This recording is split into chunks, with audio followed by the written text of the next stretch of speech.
Welcome into the Sunday Night Longhorn Livestream. I'm Bobby Burton, joined by CJ Vogel and Rod Babers on Texas football. We're sponsored by Joe Brown, veteran mortgage professional out of the Austin area, and does stuff statewide for folks. Hey, Rod and CJ, happy 4th of July weekend.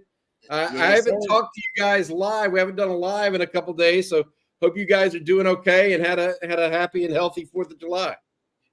Great 4th of July. Got a chance to just hang out with the family, do some grilling. We didn't do the fireworks with baby girl for the first time because bedtime is more important than fireworks. So bedtime is around 8:15, 8:30, just when it's getting dark. So she didn't get her first fireworks, but that's all right. We had a good time. It was real fun. All right, CJ, what about you? You spend some time out at the lake like young lads are wont to do? Yeah, man. Yeah, it's out by the lake. We were out Gun Barrel City, Cedar Creek Lake. Had a good time with the roommates, a couple buddies, and their family. So we got to explore, got to see the fireworks, do the whole charade, and of course eat some hot dogs and watch the hot dog contest. Favorite holiday for me, Bobby. So I had a blast. Watching a hot dog eating contest would not be on my list of things to do. But, I'm also CJ was tweeting about it. CJ was tweeting about it. So CJ is really into it. Like, for real. No joke. 58 dogs, first time winner. Impressive showing. I tell you what, hey, you talk about first time winner. I actually was watching a little tennis this afternoon, Wimbledon. I don't know if you saw this, Rod and CJ, but a young lady from the University of Texas, Lulu Sun, is now in the quarterfinals of she beat a girl named Emma Raducanu, who had won the U.S. Open a couple years back. Beat her in the round of 16, and now advances into the Wimbledon quarterfinals. It's only her second major event ever. Her name again is Lulu Sun. She's originally from both New Zealand and Switzerland. Came to Texas, got her degree from the University of Texas, by the way. So rooting her on a little bit. I don't think she plays for another couple days. I did do some searching because we do like to talk about recruiting on this channel every so often. Yes, sir. Texas women's tennis program had the #1 recruiting class in the country, by the way, this past year. There we go. Not something I was aware of before I started looking that up, but they did win the national championship a couple years back. And so interesting there. All right. I want to talk a little bit more about football. And let's start with Cade Phillips. He becomes the 13th commitment for the Longhorns in the class of 2025. Yesterday evening or afternoon, Cade announced for the Longhorns, 6'2", 185. Rod, you got a chance to kind of break down the DB when he was there. What did you think of him and his game and what he brings to the table? I think he's a guy that can play corner or safety for you. He actually does have some coverage ability. I know there's some different opinions about where he's going to play at the next level, but I really do like his game. I actually had a chance to coach this young man at one of Anthony Williams' camps. He was the dad of Aaron Williams, and he invited me to guest host at one of his camps. It was a great opportunity. He's fantastic. He does a great job giving these young men a chance to kind of showcase their skills. And he was one of the young men that and I remember him too. I remember specifically, I don't know if he likes me telling the story, but I think it's a story that talks about kind of his football character a little bit. I remember having to kind of reprimand him about skipping the line to get extra reps. We're doing one-on-one drills, and he would skip the line to get extra reps, basically kind of demoing some of the other young guys like, hey, I'm trying to get these extra reps. And, hey, I admired him because I was like, hey, man, if y'all let this young man take y'all's reps from y'all, that's on y'all. Y'all got to be trying to get better. You can't let him just boss hog your reps. But kind of competitor he is. He would go down there, get a good rep in, run back, skip the line, try to get in there again. So I like that about the young man, though. He's a competitor. I think he actually does have some coverage ability at the line of scrimmage, too. I'm very impressed with his, just his frame overall. And I'm sure last time I saw him, he's grown since then. Got a really impressive frame. I love the way that he's a suddenness to his athleticism. I wrote that down in my notes here. I got my notes on him. I mean, he's a guy that I consider him a disruptor. And I classify my guys as disruptors, ball hawks, technicians. I think he's a straight up disruptor. Takes great angles to the football from the safety position, knocks ball carriers back. And you can tell he's explosive when he's flipping his hips. Got really sweet feet for a player of his size and his frame. So I really like him as a DB. Like I said, I think he translates as a safety or a corner but it tells you that Texas is prioritizing coverage. I've been saying it a lot. They prioritize guys who can just cover. This is a young man. I'll vouch for him. I think he is a guy that can give you coverage at safety, or if they want him to play corner, he can play corner if they want a guy that big. But I think for Texas, he's probably projected more at a safety than a cornerback. He also had some really, really good track times, track results. Long jump, Rod, 24/7. Yep. You ran track. 24/7 is getting out there, dude. There's no two ways about it. Also went to the state meet in the 200 meter. And you talk about adding speed in the secondary. This has been a priority for Texas, particularly at safety of late for Blake Gideon. Last year, they added, obviously, Xavier Filsamy, who ran in the 10.5 range. Jordan Johnson-Rebel, who I think ran a 10.7 or 10.8 when he was a freshman or a sophomore in high school as well. So it seems to be a priority for them. CJ, what were your thoughts on the addition of Cade Phillips? Yeah, I think it continues the trend, Bobby, of what we've seen in two ways, right? It's Texas adding a lot of speed and athleticism to its secondary, right? That was a big priority this past offseason when we looked at what Texas put on the field in 2023, but also in the sense of that position versatility and almost a positionless approach to that secondary is also continued with Cade Phillips. Rod mentioned it. He might have a future as a nickel, an outside cornerback, or a safety. I think LSU was actually the one that really piqued his interest when it came to his recruitment, saying, hey, cornerback might be where we see you long term. And I think that really caught his attention. Of course, Texas recruited him more as a true safety, kind of a guy that can roam around the center field of your defense and make plays there. However, again, because of his skill set and what he's able to do on tape, that's a great problem to have for Texas. And I think, again, with what we've seen over the last two cycles right now, and you can add Caleb Chester to this conversation as well, the athleticism, the speed, and the ability to be used in several different areas in that secondary is something that's just been a recurring theme so far with Texas recruiting in the secondary at the moment. Yeah, boy, that was a big-time effort play right there, Rod. Did you see that? Yep. No, he's got – I mean – he's a guy that can make plays with athleticism and burst and explosion, but also you'll see him make some effort plays, some aggression plays. I even wrote that in my notes, plays with the proper amount of aggression in his game from that safety and gets downhill really, I think, in a really precise way in terms of angles from that safety position to make plays at the line of scrimmage. You can see it right there, right? Not a lot of wasted movement getting down to line of scrimmage. So he can be an alley cat potentially for you, getting down here. And this guy, I just got a frame that you probably could add 10 pounds on him, and I still think he would keep the speed. So CJ's right. I mean, I like where they're going to recruiting secondary because they're recruiting things they cannot coach. You cannot coach foot speed. It's really hard to coach versatility. Usually, that's something that's programmed very early on in kind of the DNA of a football player. So that's something you want to recruit, versatility. And I think coverage specialists, guys who can cover, whether they end up at safety or corner or nickel. Hey, man, guys who can play sticky coverage, guys who kind of understand the body language of coverage. I think that's something that certain guys have and certain guys don't. And I think they're starting to recruit those three aspects. Everything else you can coach up. Those three things, though, that's something that versatility is going to give you solutions possibly to roster issues, to roster construction problems, to depth issues, possible solutions to game plan problems that may arise about guys who are essentially pigeonholed into certain roles, which make you predictable on defense. You've got guys with versatility. Hey, that nickel can travel, or you can bring down his safety. He can play the nickel. And that nickel can back up and play the safety for you. That versatility, man, it brings in a lot of different that malleability. Brings you a lot of solutions built in as fail safes in your defense. And I think that's where they want to go because that's where they've been taken advantage of in a lot of ways. That's why the bunch formations work really well. Formations in the boundary works really well. Targeting your safeties isolated when 3-by-1 sets. These are simple things, but they isolate certain defenders for Texas who are not coverage specialists. And once you can do that, hey man, we can go to work. And Texas, I think, wants now the future to be a little bit more versatile. So CJ's hit the nail on the head with that.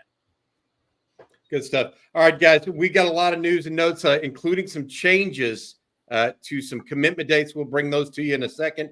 Before we do that, though, I want to say thank you to our sponsor of the Sunday night live stream. Like the recruiting business, the mortgage professional business also has a star ranking business, and Joe Brown is a 5-star with more than 3 decades of experience helping more than 4,000 families to finance homes and their investment properties. You want to call Joe Brown. He's a lifelong Longhorn fan with 2 degrees from the University of Texas and has helped many former UT athletes and UT professors with their real estate financing. You can't go wrong with Joe Brown. Again, that experience is key. More than 4,000 families throughout his career. Give Joe a call, 512-663-4744. If you're looking for experience and you're looking for a mortgage, it's Joe Brown at Southside Bank. That's 512-663-4744. Thank you, Joe, for your ongoing sponsorship of the Sunday night live stream. I mentioned, guys, the issue right now with moving of some commitment dates. What do I mean by that? Well, here's the reality of it. Hurricane Beryl, or Beryl, I don't know exactly how to say it, is barreling down on the Gulf Coast, expected to come in around Victoria, that area of south central Texas, the Gulf Coast. That means that the areas around Houston are going to be affected by that tomorrow. And because of that, Kelshawn Johnson, the wide receiver out of Hitchcock, which is in south part of Houston, almost to the Gulf Coast, actually is moving his time till Wednesday at 8 a.m., I believe, at his high school. So he's going to move it back to July 10th. Also, the Spring Decaney duo of Nick Townsend, the tight end, as well as Tanook Hines, the wide receiver, they are moving theirs a full week back to July 15th. So all 3 of those guys were expected to announce tomorrow. Because of Hurricane Beryl, they're going to move theirs further back. All right, we've got plenty of time to take y'all's questions, get to some recruiting news, notes, etc., and just bop around and talk a little bit about what's going on as far as the Longhorns are concerned. Not just recruiting news, but team news as well is welcome here. And so we're going to go a little bit around and talk about it. Let's start with a baseball question. CJ, for you, has there been any news on Jalen Flores returning to the University of Texas? Yeah, not yet. You know, the MLB draft is later this week, so we'll get an idea then. I think it's a big waiting fold for not only him, but Jared Thomas as well. I know Texas would greatly benefit to have both of those bats back in the middle of that lineup. The staff has been very busy, not only in the portal, but 2025 class as well. They actually just flipped another Texas A&M commit in the class of 2024. That's left-handed pitcher Bryce Navarre. So big-time arm right there. Really, really impressive breaking ball and off-speed stuff there. But in terms of the bats that you're hoping to see return to the lineup or be added right now, a little bit of a waiting fold right now. Of course, Texas also just added Ethan Mendoza, the second baseman out of Arizona State, over the weekend. He hit .313 and 810 OPS as a true freshman at Arizona State this past 2024 season. So waiting to see in terms of the big bats with Jalen Flores and Jared Thomas. Excuse me. Sorry. Let's go to Rick Amberguy, guy that Rick has been around asking us questions before. We appreciate you, Rick, and coming in on a Sunday evening here. Speaking of speed, does Texas make a strong push for Tanook Hines? He would seem to be a fit for Sark's offense and fill that take the top off the defense guy. So Jerry Hamilton has been checking in on Tanook Hines as well as Kelshawn Johnson over the last couple of days here. Kelshawn Johnson and Steve Sarkeesian have been in communication, or at least the family of Kelshawn Johnson. Tanook Hines and Chris Jackson, the Texas wide receiver coach, have been in daily communication as well. Texas is making a push for both of them. We'll see where that ends up. Again, Johnson announces now on Wednesday at 8 a.m. Texas A&M considered the primary competition for him and perhaps the leader overall in his recruitment. As far as Tanook Hines, Notre Dame and USC also involved there. We'll see exactly where that comes out, but those are the guys that Texas is looking at. We'll see exactly what the Sark response is to the news of Decorian Moore. So let's be clear about that and go from there. All right, here we go. Another question here, recruiting wise. GS Dad, when is Fasusi announcing? I've heard different time frames, but I've heard more like early August. Is that accurate, CJ, or do we know for sure yet? Yeah, it's been all over the place a little bit. Of course, the main theme there, Bobby, is just later in summer, closer to the season. That month of August was when I really think you'll start to see a date set in place. Of course, there were rumors that he would push it all the way back to September, first week of the season, before the season. Now it feels like that first or second week of August is where that's kind of pedaling at the moment. So I do believe we will have to wait until August comes around on the calendar to see a decision date or a commitment from Michael Fasusi. But right now, again, it's Texas and Oklahoma right now for that race at the moment. A&M kind of sitting in third, I believe. So we'll see. Of course, with Lamont Rogers now off the board, it makes that recruitment all the more important. Yeah, we should mention that. You mentioned Lamont Rogers. So Michael Fasusi, for those unaware, is a offensive lineman out of Louisville that is deciding between the teams CJ just discussed. Lamont Rogers, a big offensive lineman out of Mesquite Horn, he announced yesterday that he was going to Missouri, as we expected and kind of mentioned on our shows here on Texas Football. That was a little bit of a surprise to some, though we had heard Missouri was the team. What was interesting that came out of all of yesterday's brouhaha, including Riley Pettijohn going to Ohio State, the linebacker out of McKinney, is once Cade Phillips committed. I don't know if you guys saw this or not, but Steve Sarkeesian had a little tweet that I thought was interesting, and he was pretty adamant about some things. He felt like Texas has been a little dismissed lately, and or what's the right word? Not dismissed, disrespected, maybe. Could be. Or he's challenging some players, and maybe they're not stepping up to it. He wrote this: the pride and the winning tradition of the University of Texas will not be entrusted to the weak or the timid. That's a quote that is was created by, I think, Darrell Royal made that, and it is over the top of a mural as you enter the Moncrief Newhouse facility. And Rod, that's one that you are familiar with, right? Oh no, it's burned in your consciousness as a player, right? It's we talk about this all the time when we would lose games, and we didn't lose a lot of games, thank the Lord. We'd lose games, you have to crawl before you walk, which is you essentially bear crawl, and every 10 yards you would do 10 up downs, and you would have to repeat that. The pride and winning tradition of the Texas Longhorns would not be entrusted to the weak or the timid, or I love Texas, depending on whatever Mad Dog was in the mood for that day. And it was usually that saying, and you would just hear guys doing up downs, doing that, then they do bear cross, and we would do that until they got tired, until Mad Dog and Shep got tired. So yeah, stuff that's probably not legal these days, but yeah, you see some guys that couldn't handle it, that would end up being vomiting on the sides and wore it out, but that was the price of losing. So they want that to be ingrained, right? Programmed in your head that the pride and winning tradition of the Texas Longhorns would not be entrusted to the weak or the timid. So if you want to come to Texas, don't be weak, don't be timid. All right, that's part of it. So I start tweeting that out is probably a response to, hey, it ain't for everybody. Right? I think the Short Shorts kind of tweeted out something very simple. It ain't for everybody. All right. And you know what? That's the truth. And just because guys are uber talented and the bluest of the blue chips, it ain't for everybody. And, Jeff Banks has talked about that, right? There are certain signs they're looking for, and Texas is going to conduct itself a certain way in recruitments because they're looking for certain signs of, basically that they are compatible with the culture of Texas. So, I know they're trying to I know Texas needs a win right now in the recruiting trail. Cade Phillips is one of those wins. They want more wins. But, obviously Sark's culture, he's already talked about that. He's not going to sacrifice the culture for anything. Justin Yarbrough, thanks for the super chat. He asked about what you thought about Sark's tweet. So we answered that one.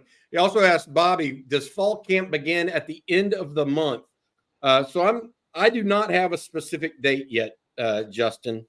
I would say with the first game being August 31st, I think if I'm counting the days right, it'll be August 1st will be the first practice, if I'm counting the days right. So we'll see. So it wouldn't be the end of the month. It'd be the beginning of the next one.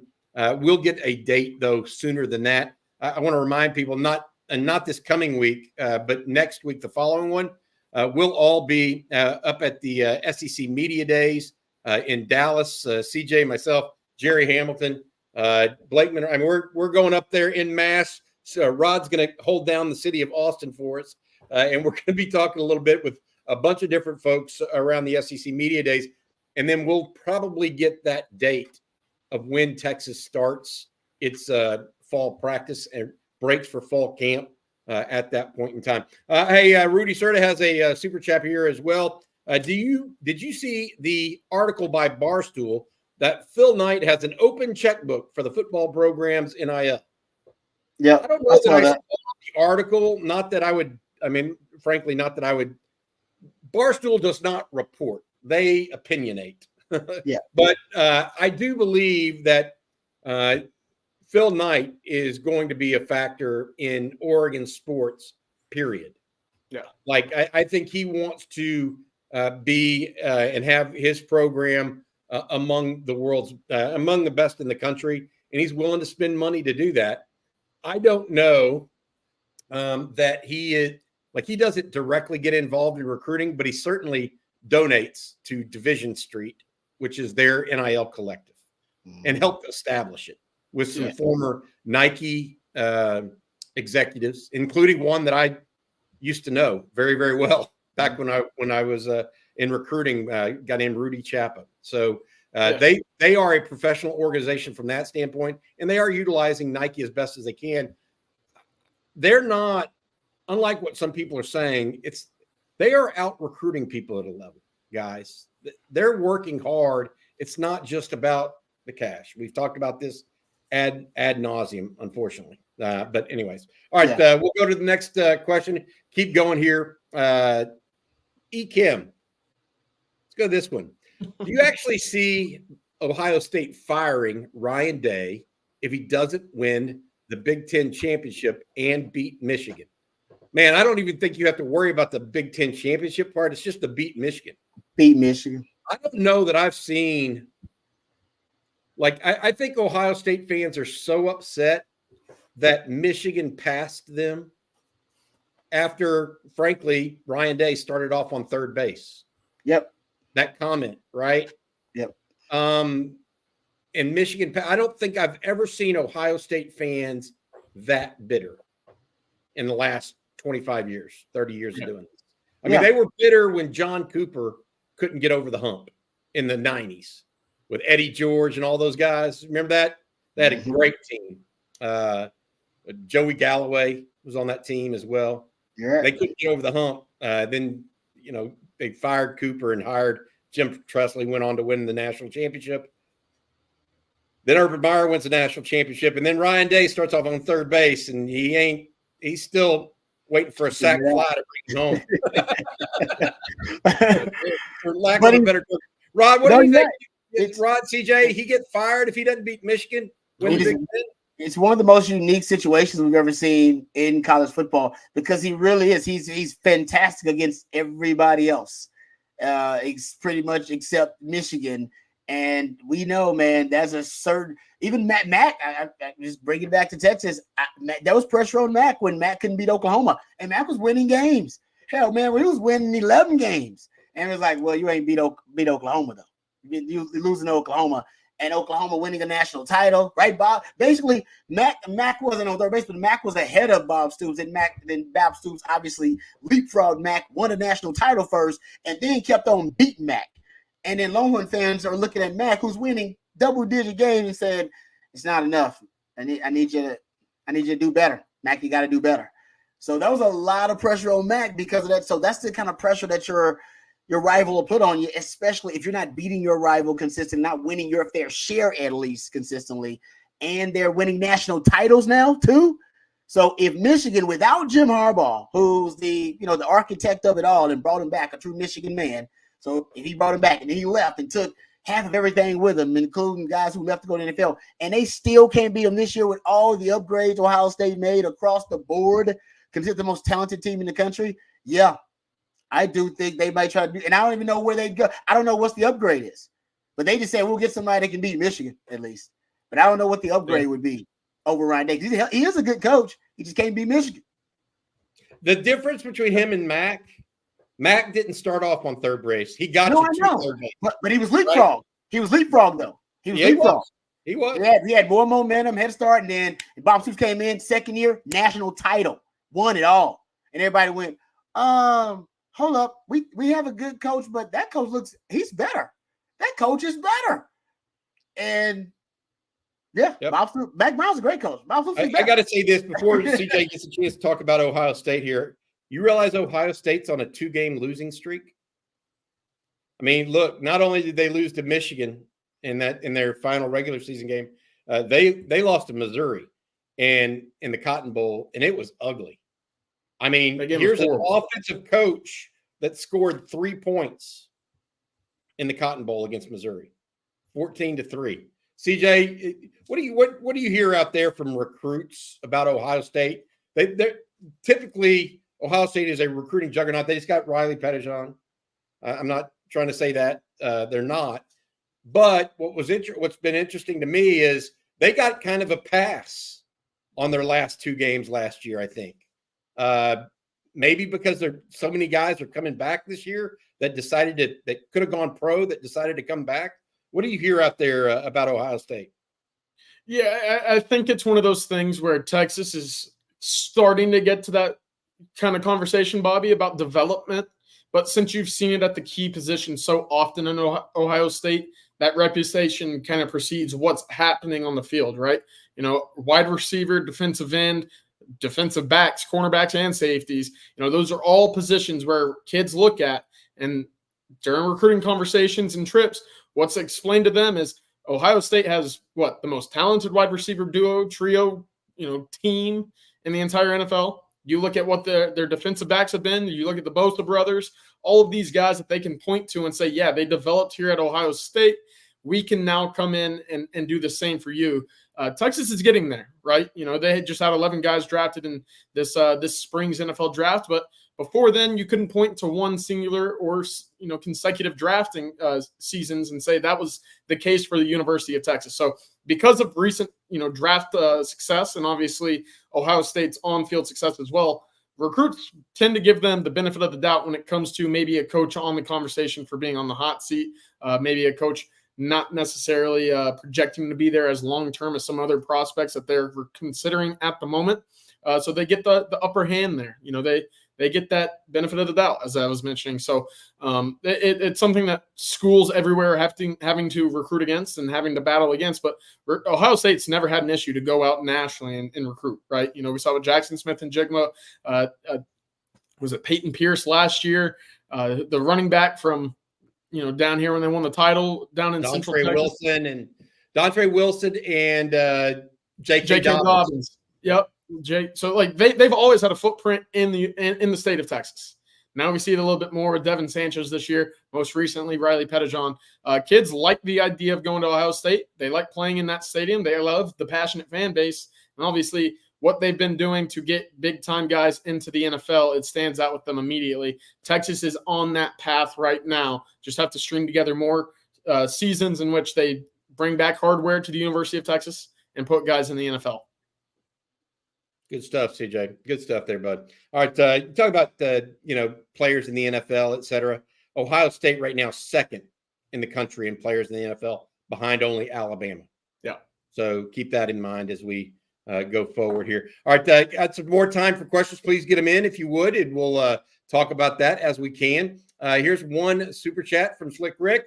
Is Sark's culture talk going to hurt us in winning big-time recruits? No. Because that culture talk is not unique to Sark. No. Every coach talks about culture.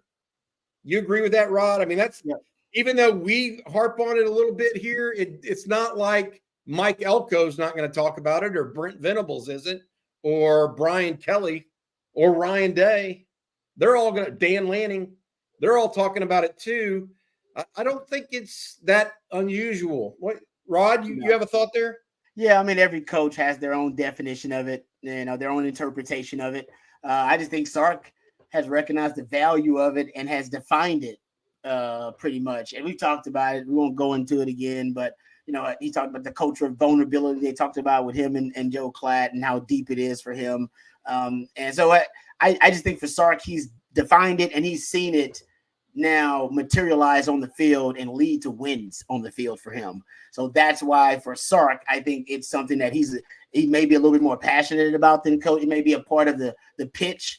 It may be a bigger part of the sales pitch than other coaches, because Sark understands like what it's meant to him, and for him to be able to really kind of reinvent the program in his own image. So I don't think it doesn't hurt at all, no doubt, because I think every coach out there is actually trying to get to where Sark got, where we saw the culture actually lead to wins on the field, and we've actually fans, we've seen it come to fruition in different ways, and we've seen it manifest itself in different ways, whether the Rojo and Jay Witt and different guys on the team. So I just think Sark, the reason he talks about it a lot is because he's seeing it work for him a lot. He's now a true advocate of it because he has now lived it. And as a coach, even he said it himself. He said he didn't think it was possible for a team to reach the level they reached last year, and he wasn't, guys.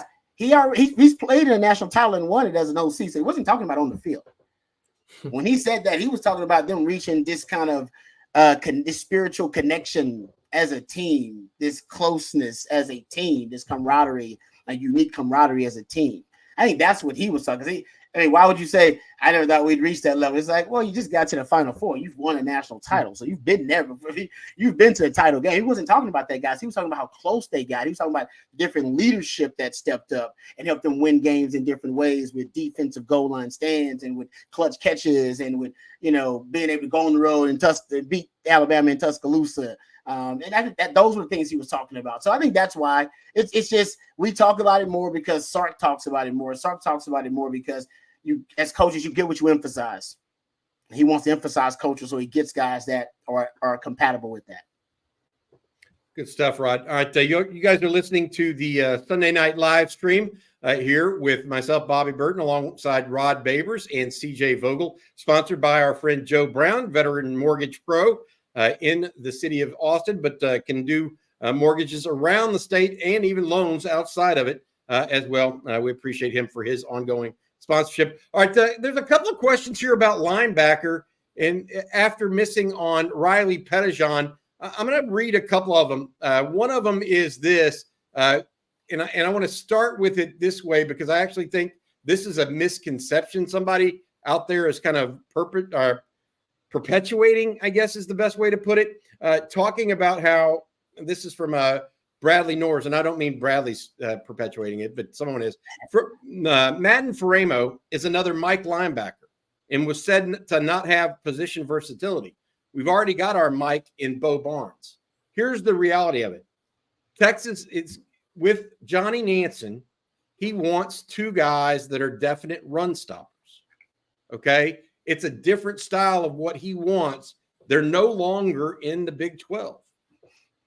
Look, I mean, Riley Pettijohn is an outside linebacker, not an inside. They're going to play two inside linebackers. Okay? It's a little bit different of how they want to attack that.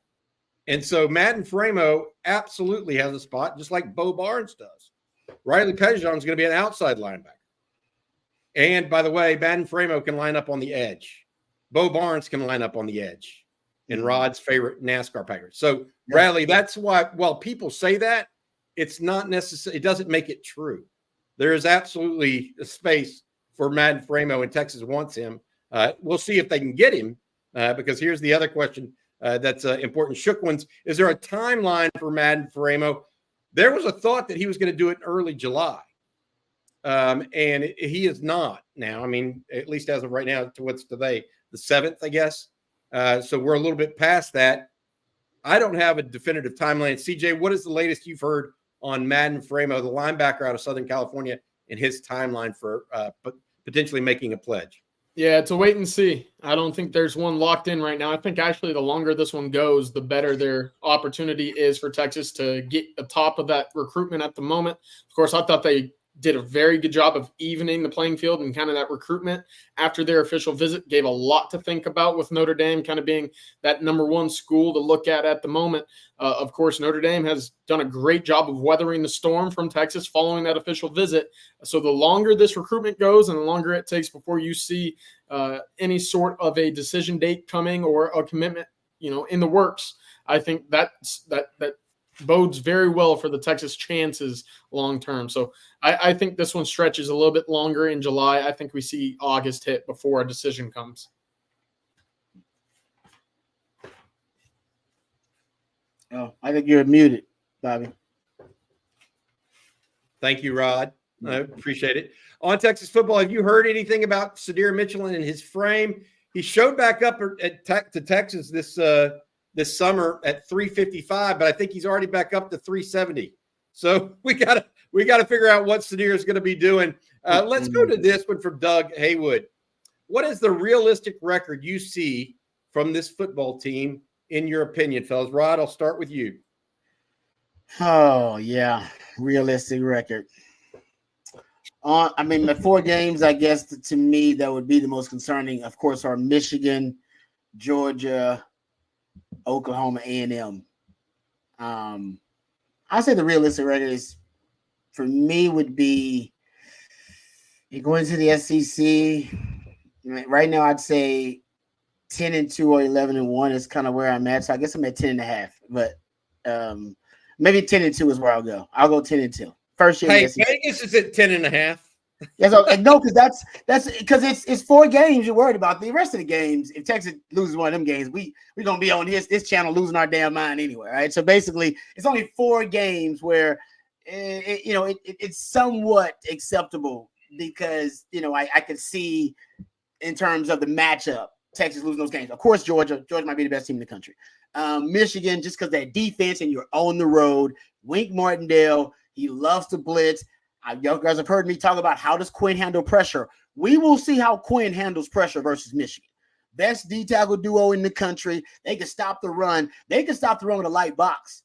They got the best cornerback in the country. Will Jones, guy would have been the top cornerback taken in last year's draft. He's gonna be the top cornerback taken in this draft. They got an NFL defensive end. They got NFL linebacker. They got about 7-8 NFL guys on that defense that will be starting easily. On the road, that's gonna be a big test for Quinn and for Sark. So that's the 1-2, and I could see them just Sharon Moore just slowing down the game, limiting possessions for Sark in that offense, and it coming down to a game-winning drive and a fourth quarter comeback, something like that potentially, right? And then there's the game against, of course, Georgia, but Michigan. I think those 2 games, Texas can end up splitting those games, right? 1-1 in those games, and then there's Oklahoma and Texas. And we can say what we want about Oklahoma, but Texas 1-2 versus Oklahoma, at least Sark is. And, that they got to, whatever they're bringing to the table, there are a lot of question marks with Oklahoma, but still you're playing a rival. And then we know that Texas A&M game is just going to be lit. That's going to be a crazy, wild environment. Even Paul Feinbaum says that's going to be the game of the year in the SEC. All right, because it's just going to be so much just angst and vitriol and this hostility in that game just because of what's happening with the Texas A&M baseball programs and then rekindling the rivalry. So anything can happen in that game. I can see the Aggies just pulling out all the stops. We don't know how good they're going to be at that time. Maybe they're an 8-9 win team, or maybe they're clinging and trying to make a bowl game. Either way, hey, man, all bets are off in that game. Trick plays, wild, crazy stuff. They're going to throw everything at the wall. So that's going to be one of those games too. So those are the 4 games you're worried about. I think Texas is definitely better than Oklahoma. I think they're better than Michigan too. I think they're better than A&M, so I could have them in the 11-win team, but that's arrogant going into the SEC. I realize that, and I don't want to be arrogant. I realize that's arrogant. I'm telling you that's arrogant going into the SEC because you got injuries that could pile up. Knock on wood. You're going into a line of scrimmage league, and you don't even know if your D tackles are going to be able to, meet the standard or rise to the occasion. We hope, but hope is not a strategy. That's why they brought in 3 of them. And, I think ultimately we hope the secondary is going to take that leap, but we don't know. Secondary could still end up being a liability. If they are, you're going to have some problems in the SEC, no matter what quarterbacks you play. So, yeah, I mean, I could see Texas being a 2-loss team. I could see, them having an unexpected loss to one of those teams somewhere in there. So here's a good question. I'll just briefly, Rod. You think 11-1 is more likely than 9-3? Oh, that's a good question. Damn, that's good. That's good. 11-1 and 9-3. I'm gonna be optimistic and say 11-1 is more likely than 9-3, just because I don't know what Oklahoma's bringing to the table. A lot of uncertainty there. They lost their entire offensive line, lost their offensive coordinator, lost the defensive coordinator, quarterback. They're replacing so much, and A&M's replacing their offensive coordinator and head coach. And I don't know if their quarterback, he hadn't made it through an entire season, or he's got a ton of upside. If the rivals didn't have so much turnover and question marks, I'd say 9-3 is more likely. But the rivals got a lot of question marks, man. That's just a lot of, they're rivals, so I respect it. But that's a lot of uncertainty. Texas is bringing back more. Texas is one of 5 schools that's bringing back head coach, OC, DC, special teams coordinator, strength and conditioning coach, and a multiple-year starting quarterback. And a lot of teams got that kind of continuity at the top. And A&M and Aggies and Oklahoma sure don't have it. They got so much turnover happening.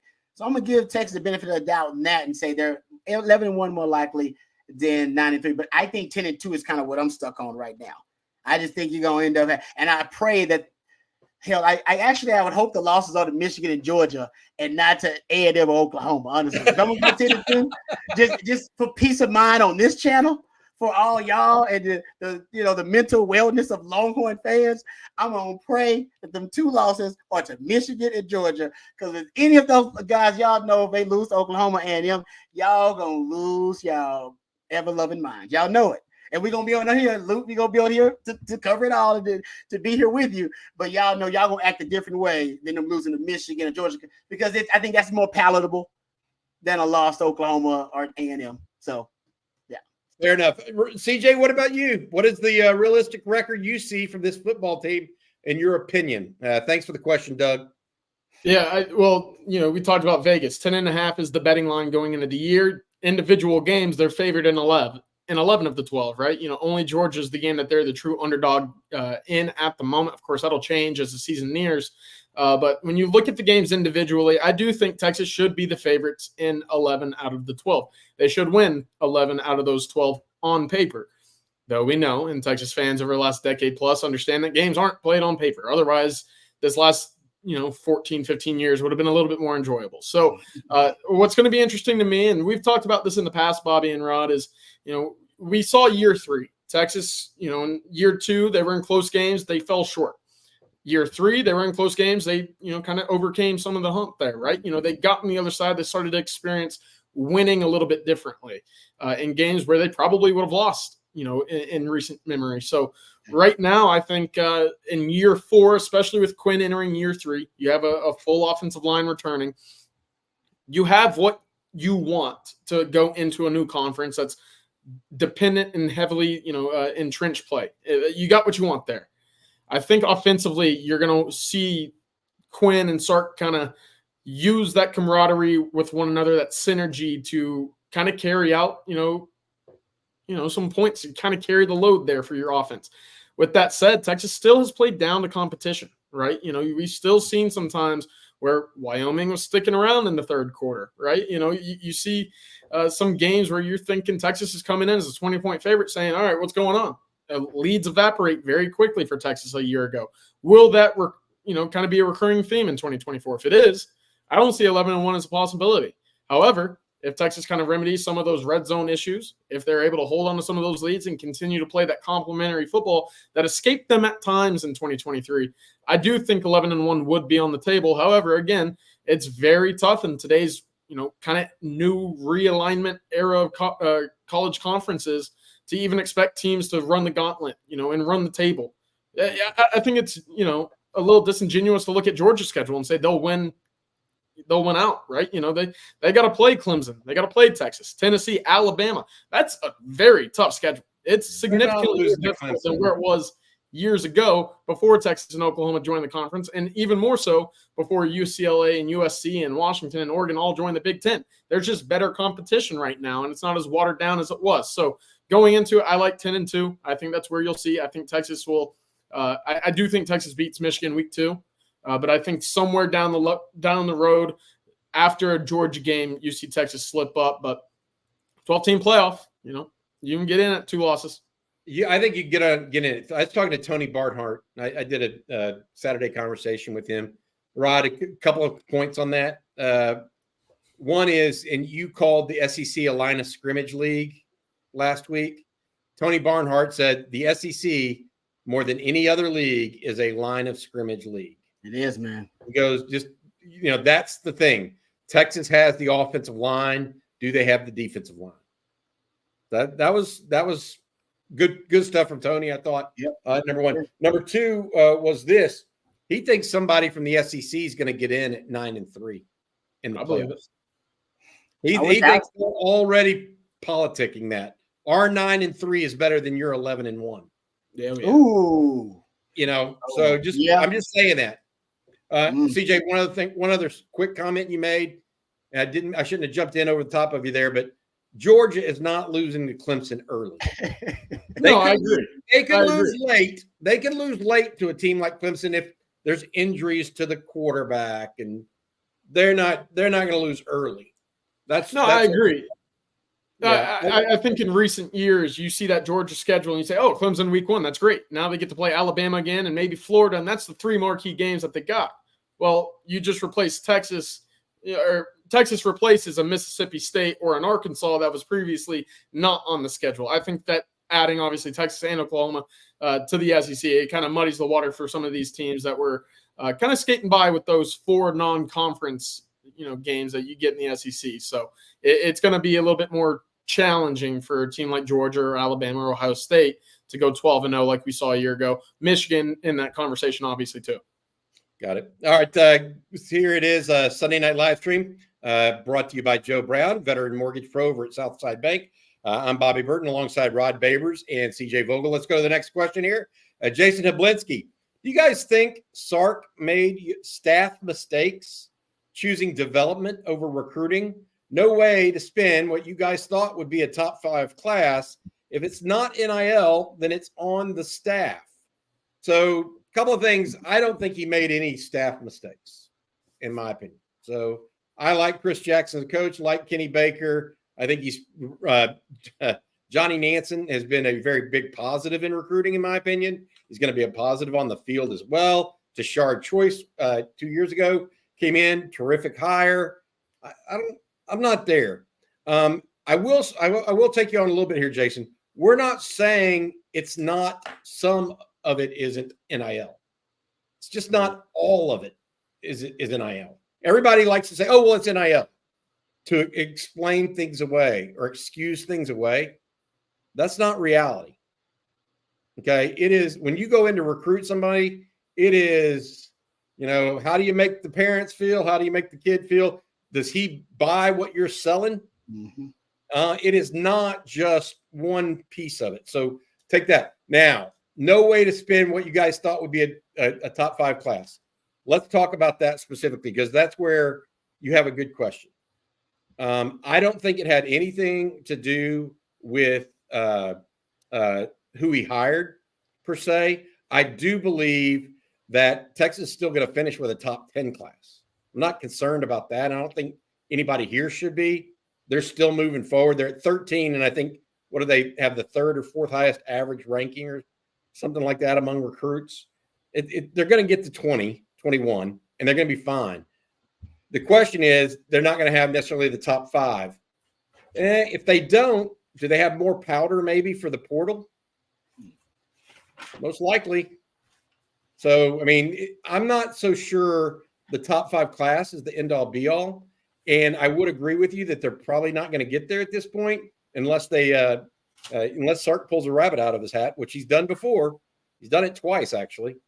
So we'll see where it goes. Good question overall. I just want to be clear on that one thing, Jason. So, Robbie, can I ask you something? Is this the least amount of momentum Sark has had at this point in recruiting so far? No, he didn't have much last year at this time. Okay. I mean, he really didn't. I mean, Sark is not. CJ, you follow it. Sark is not a push all the chips in the middle of the table in July guy. He's just not. He wasn't. The only time that he's done a little bit of that is when Arch Manning committed, and he literally got commit after commit after commit really quickly. Okay. No other time during his time at Texas has he gotten just like a flurry of commitments. You agree with that? I mean, can you remember a time, CJ? I mean, what was he at 14 this time last year? He's at 13 right now. Yeah, I mean, this is always the turn of June to July. You always see Texas around 12 to 13 to 14 commits in the class. 2022, that first year, there was a bit of a flurry, of course, with Cole Hudson, Connor Robertson committing on July 4th. But you also saw Kelvin Banks end up at Oregon around that time. So there's been hits when you see the momentum. What's been different for me is comparing 2025 and 2024 in my eyes. You might have been a little bit more stagnant at this point in 2024, but your big targets were still available, right? Your Ryan Wingos, your Brandon Bakers, your Colin Simmons, despite the momentum with LSU, had not yet made a decision.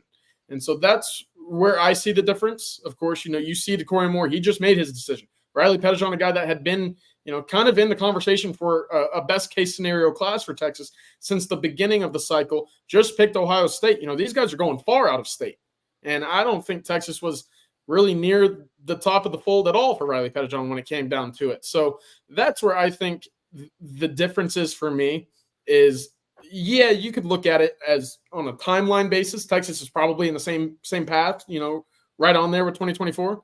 But I think there were several more big fish out in the water on the big board available a year ago than there are right now, which not as much meat left on the hook. I understand the frustration, but at the same time, I mean, we've seen the staff come in late, make flips, do whatever. And there's still good players out there for Texas, right? We've still talked about it. 2 other 5-star caliber guys. Texas is in the running for with Jamie French, Khalid Clockett on the offensive line. What happens with Michael Fasusi? You land 2 out of 3 or even all 3. Now your class is looking much better than where it was. So it's all Nick the time for me. Nick Brooks, Michael Terry. We need to talk about Michael Terry, by the way. A couple people in the chat have asked that. I get it. I think you're right. More meat left on the hook last year. Yeah. And so, Jason, I get what y'all are saying. I want to make sure people understand that it's not just NIL. It is a mix of factors. Yeah. People are looking for the easiest answer for one thing to say, okay, it's that. And that's why it's not. It's a multitude of factors. All right. This is from Sean. Hey, guys, SEC Media Days in Dallas is at the Omni. I'm a waiter at Crown Block Restaurant. It's around the corner from the hotel. Please come here, eat here. I would love to wait on y'all and serve you. Sean, do me a favor. Please send an email to ontexasfootball@gmail.com. I'll try to make sure that we come by when you're there if we get an opportunity. That's ontexasfootball@gmail.com. All right, before we go further, we have some more questions here. I want to say thank you to our sponsor. That is Joe Brown of Southside Bank. Southside Bank has been based in Texas for more than 60 years, but also can do mortgage loans in most other states. Southside Bank has a new type of construction loan that allows a simple modification if rates are lower after your new home is built. That can be a big deal now with rates likely going down, which saves you the cost of eventually refinancing. If you're self-employed, you may know that getting a mortgage can be more challenging than ever. That's why Joe's experience in lending to business owners can make the process that much smoother. Joe's a proud Navy veteran and a devout Longhorn fan. Give him a call, 512-663-4744. If you're looking for a mortgage, that's 512-663-4744. Joe has the experience you're looking for in the mortgage business. All right, guys, we still got a few times here. There's one. This is always fun. This kind of stuff's always fun. Hey, Bobby, what would you say about the Aggies going to the Big Ten with Notre Dame at some point? Get rid of them. Look, if they want to do, they're going to do what they want to do. More power to them. I'd like to know, where they're gonna have to fly everywhere. Can't do it. Can't do it. Don't. They can't do Hey, it. what about the Big Ten is death for baseball. The Aggies love their baseball now. Don't do it, Aggies. It's part of what gets them up in the morning, apparently. So, I mean, what do y'all think about A&M to the Big Ten? Anything?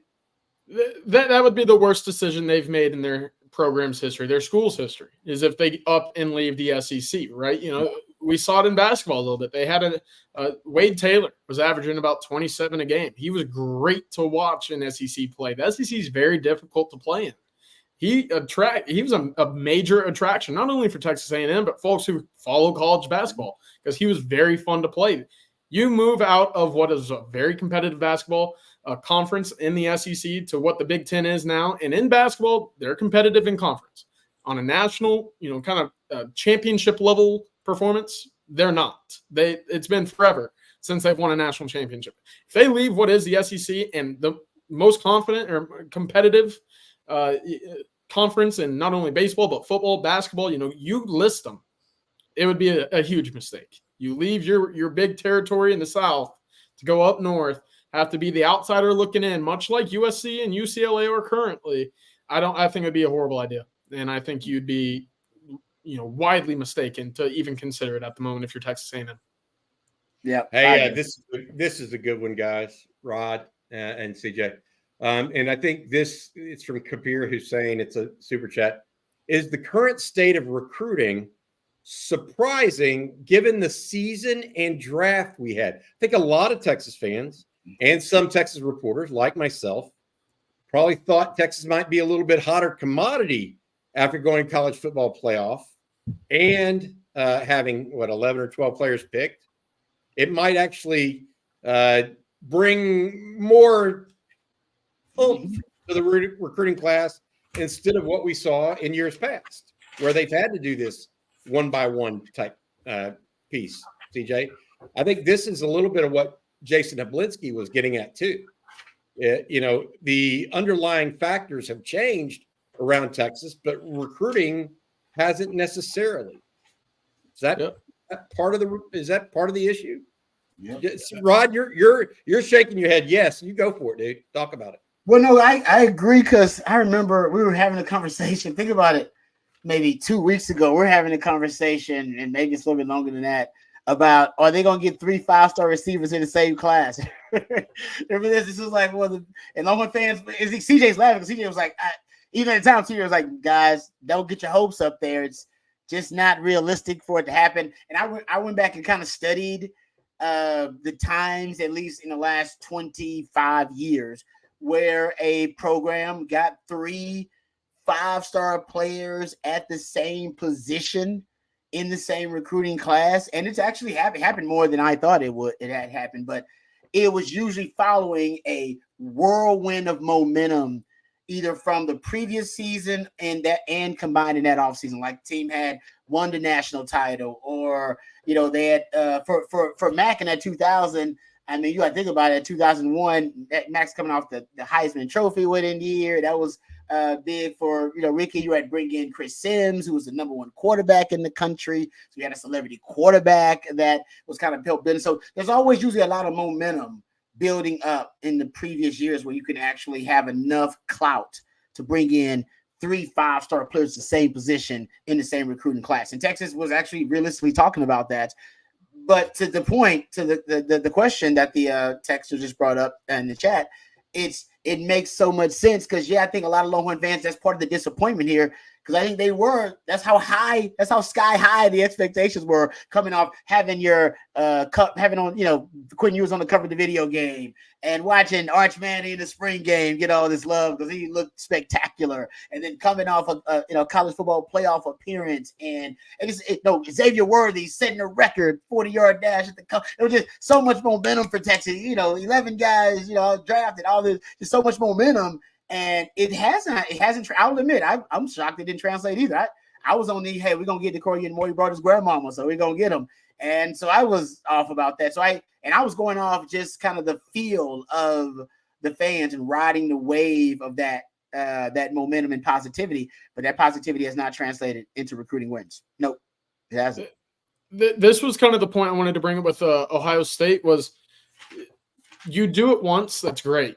Now you got to do it again, and then you got to do it again. And that perception as kids are the most malleable in their brain with their perception of college football programs begins when they're in middle school, right? So they saw Texas go 5-7. They saw the loss to Kansas at home, right? Then they're starting to see the turnover, but they already know what the program is in Ohio State, in Tuscaloosa, in Georgia. That's kind of what you see whenever you come out and you hear kids, from Dallas, from Houston, from, kind of the sticks out in Texas say, oh, yeah, my favorite program is Alabama. Why? Because they win, they put guys in the league. That's why, And so for Texas right now, it's a surprise, I would say, that, after 11 kids in the NFL draft this past spring, you're maybe not seeing as many guys join the fold, but those kids that are making decisions this year don't have that perception of Texas at the time in which they're making the most important decisions. And I know that it's 4 or 5 months since that decision happened or since that draft happened, but at the same time, they've seen schools have a bad year and still put 6 guys in the league, whereas, 11 may not be expected year in and year out. So it's a great first start. I think you'll look at guys in the 26 and 27 classes saying, oh yeah, Texas puts tons of guys in the league. It'll be much different then. That's just kind of the returns I've gotten since the draft, and obviously being out on the trail, talking to a lot of these kids. They see the steps Texas is taking, but at the same time, how do you know it's not just a one-off? And I think with, kind of the recruiting histories that we've seen from other programs, it makes sense for them to kind of give them the nod now. All right, we got time for a couple more questions here. This one from Burt Reynolds Jr. What are the latest insider reports on Quinn's ability in the drop back passing game? Better at going through progressions. We haven't seen him really under any kind of duress since spring practice. So, what they're doing right now, he won't. There's no duress. So it's hard to say what is his abilities in the drop back game and going through progressions, etc. CJ, you and I have talked a little bit about this. I also talked to some other folks. What did you see in Quinn Ewers over at the Manning Passing Academy? I heard that he looked like the best quarterback there. So I don't know if that's true, if you would agree with that, or if he's one of the top 2 or 3, or not even. What did you hear? Yeah, I thought the conversation of best quarterback there, the best arm there would have been between Quinn and Carson Beck. And I think that's kind of been the sentiment we've heard all offseason. Of course, a lot of folks are building up the Texas-Georgia battle for down in Austin and later this season. But Quinn in those type of settings where he can sit back, feel no pressure, and just kind of go through his kind of wind up in motion, he's going to put the ball where it needs to go more times than not. More time than the average quarterback. And the average quarterback at that camp, Bobby, is pretty darn good when you consider the roster that was in attendance. But Quinn looked really polished. And I think more importantly, he looked great in his frame, right? He looked like, he had a little bit more fluidity, I would say, in his movements. And of course, that frame is bulked up a little bit, probably up to about 210 at the moment. Again, I'm really eager to see when that roster releases for Texas and the updates, weights, heights, whatever come out for some of these guys. But for Quinn, again, in those kind of throwing situations, anything between 20 yards, he's going to put it on the money. Anything beyond that, and that's been the question mark for Quinn during his time at Texas, is can he hit the deep ball? Well, Rod, we're going to talk about it tomorrow on the Winning Drive. Daniel Jeremiah had a great tweet and kind of breakdown about Quinn and his deep ball, saying it's one of the most pretty passes that you'll see in all of college football.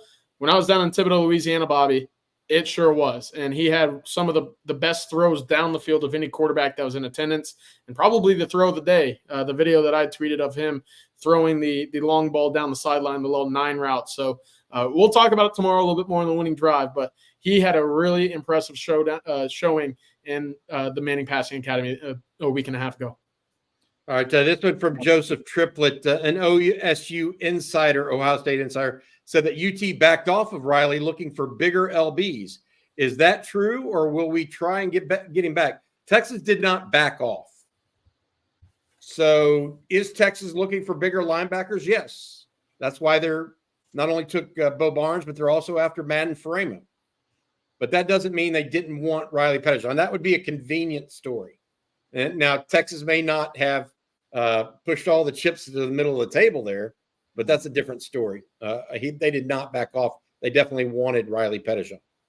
Jordan Bonner with a super chat. I would prefer that Texas land both of these wide receivers, but if you had to choose, who is the better scheme fit wide receiver recruit in 2025, Lockett or French? And I've got a third one. What does it even matter? Like what I mean by that is they're all scheme fits for Sark, or else he wouldn't be at them. Yeah. I don't know if there's a better one. But going back to Jordan's question, like who's more likely to land at Texas right now, Jamie French or Khalid Lockett? CJ, what do you think? I think it's Jamie French, and I think it has been since about April when all these guys were on campus. I think Texas made a really impressive jump April 6th when he was first on campus. They jumped in the top 3 after the official visit in June. I thought Texas was looking at as the top team to beat. Right now, I still think they are for Jamie French. Khalid Lockett, things have been a little bit muddier, right? Alabama got a midweek. Florida State, Texas A&M are all sticking around. And, of course, maybe word got back to Khalid that he in Texas, that where the standings were for wide receivers, where was he originally on that big board? I do think, Texas now is looking at wide receiver as more priority with Taquarian Moore up in Eugene.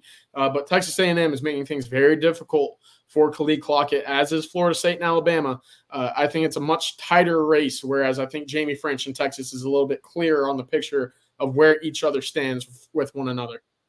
Yeah, and I just don't know that there's a better – I think they both fit the scheme is my point. I mean, we talked about with Bob Shipley, Rod, the other day.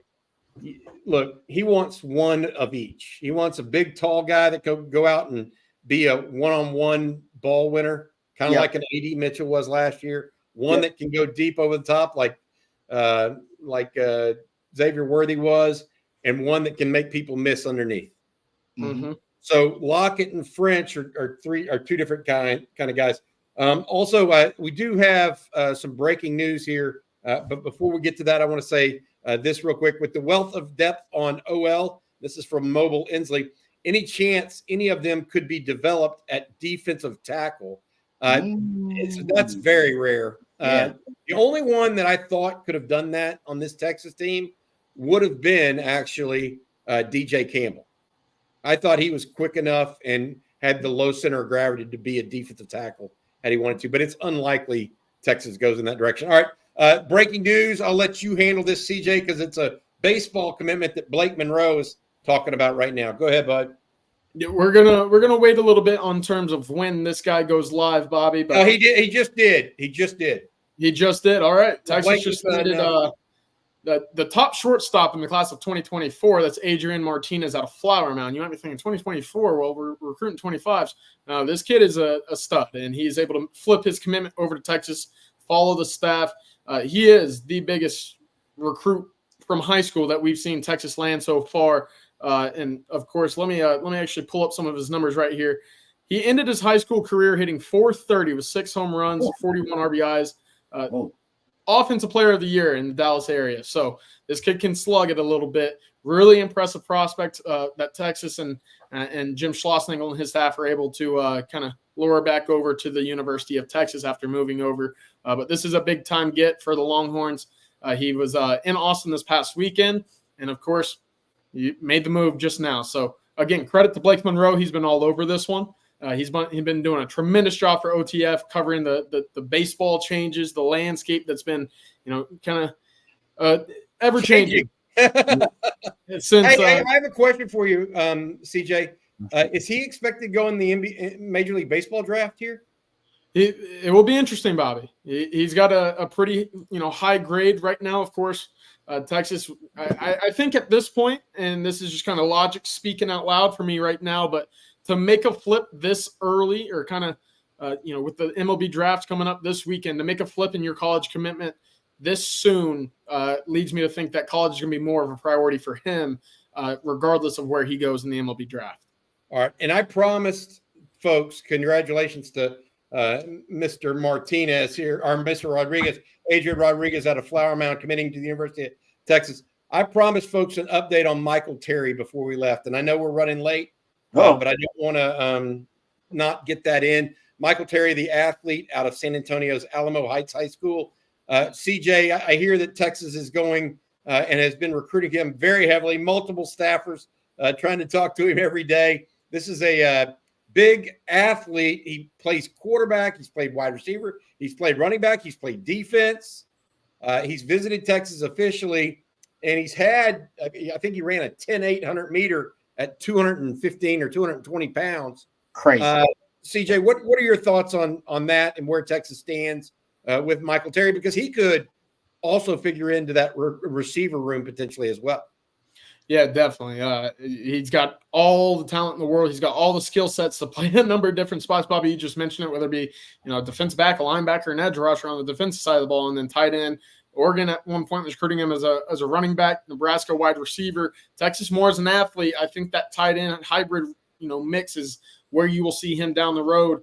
But certainly a really talented football player. I think Texas over the last month, since his official visit, has really started to make impressive strides for him in his recruitment. Right now, I want to say Texas is, if not a 1A, they're a 1B. And I think things with Oregon, Nebraska, Texas A&M, those are the schools to watch out right now for Michael Terry. I think the Longhorns, again, since probably a month and a half ago, have kind of turned the flip on a little bit harder than where it was originally. He made a really impressive official visit to the University of Texas and came away really loving the attention from not only Sarkeesian, but the rest of that staff, who, again, a lot of hands on deck when it comes to his recruitment. He's a great football player that Texas would be glad to add to that fold.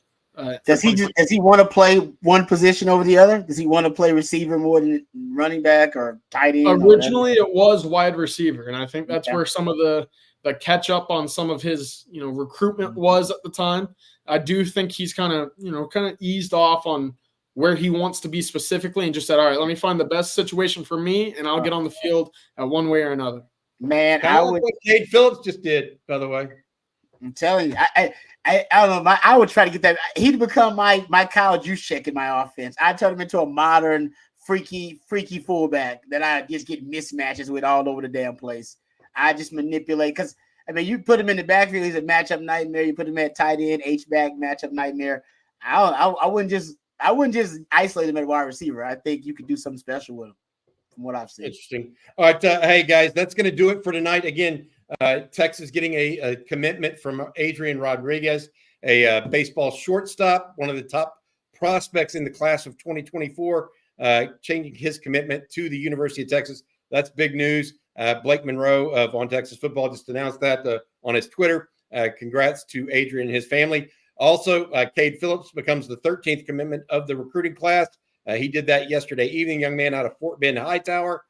Congratulations to him as well. Thank you for all of the super chats as well. Wait a minute. We got a couple more. One, Sean. Sean's asking us to go to Black Crown Restaurant. Sean, I'll email you. I already got your email. I checked our inbox. I'll take care of that for you. Also, Cotton's asking, do we consider who hosts recruits? Do we reconsider that? Seems like Sark went young. I trust Sark, though. I don't know that that's going to be something that we worry about immediately because they won't host recruits again until the regular season, basically. They did a great job this summer, Bobby. I thought they did a great job figuring out who the matches were and what they were able to do on their officials. The younger approach, I thought, actually paid off pretty well for the Longhorns. Okay, good deal. All right, so in the meantime, if you want any more information, please reach out to us at ontexasfootball.com. We're there each and every day answering questions on the message boards as well as delivering news. Blake Monroe will have more on Adrian Rodriguez tomorrow morning. We'll also be back with Coffee and Football for Rod Babers and CJ Vogel and our sponsor, Joe Brown over at Southside Mortgage and Southside Bank. We appreciate y'all very much. Y'all have a good weekend. Hope everybody was safe this weekend. Have a good week. Hook 'em.